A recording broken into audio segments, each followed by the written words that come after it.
अस्सलाम वालेकुम, मेरा नाम डॉक्टर ज़ीशान है और मैं चाइल्ड स्पेशलिस्ट हूँ।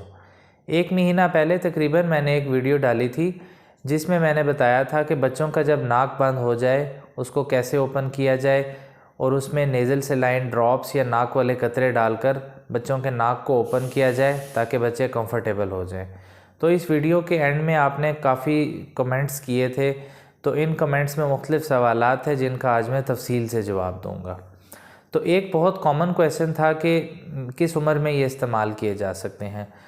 तो इसको आप किसी भी उम्र में इस्तेमाल कर सकते हैं, बच्चा चाहे 1 दिन का हो या 1 साल का हो। इसमें जस्ट पानी होता है, तो आप बच्चे का जब भी नाक बंद हो आप इसको इजीली इस्तेमाल कर सकते हैं।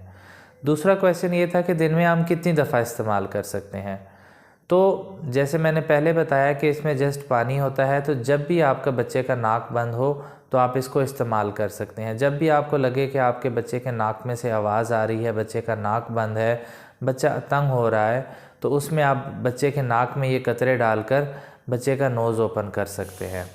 और किस मिक़दार में ये इस्तेमाल करने हैं, तो फिर वही जवाब है कि इसमें जस्ट पानी होता है, तो आप जितने चाहे कतरे इस्तेमाल कर सकते हैं, 3 कतरे 4 कतरे, जिससे बच्चे का नोज़ ओपन हो जाए। तो इसके अलावा एक कमेंट में ये था कि इसका कोई साइड इफ़ेक्ट तो नहीं है। जी नहीं, इसका बिल्कुल भी किसी किस्म का कोई साइड इफ़ेक्ट नहीं है। तो एक बड़ा इंटरेस्टिंग कमेंट था कि उनके बच्चे को इससे नींद आ जाती है। तो इसमें कोई ऐसी चीज़ नहीं है जिससे बच्चे को नींद आ जाए। तो हाँ, इससे ये हो जाता है कि जब बच्चे का नोज़ ओपन हो जाता है, नोज़ खुल जाता है, तो बच्चे कंफर्टेबल हो जाते हैं और सुकून की नींद सो जाते हैं।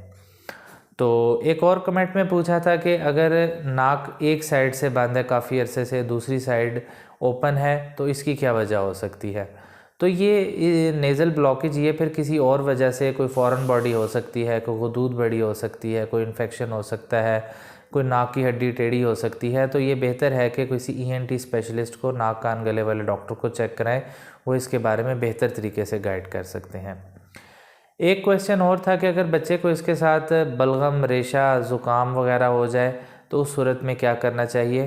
तो इसके बारे में मैंने एक डिटेल, नज़ला ज़ुकाम के बारे में एक डिटेल से वीडियो बनाई है, काइंडली आप वो देख लें, उससे आपको तफसीली रहनुमाई मिल जाएगी। बाकी इसके अलावा एक कमेंट में ये था कि मेरे बच्चे का नाक ड्राई रहता है, कतरे भी डालती हूँ, इसके अलावा भी बच्चे का नाक ड्राई रहता है। तो अगर बच्चे का नाक ड्राई रहता है, बच्चा तंग होता है, तो इसमें आप पेट्रोलियम जेली मिलती है, वो नाक के अंदर लगा सकते हैं। इससे ये है कि नाक मॉइस्ट होता है और बच्चा उससे कंफर्टेबल रहता है। तो ये मुख्तलिफ़ आपके क्वेश्चंस थे जिसका मैंने तफसील से जवाब देने की कोशिश की है और इंडिविजुअली भी हर बंदे को जवाब दिया है। तो आप कमेंट्स में अपने जो भी क्वेश्चंस हों मुझे ज़रूर बताया करें और मैं इंशाल्लाह कोशिश करूँगा कि हर एक क्वेश्चन का जवाब दे सकूँ। Thank you so much.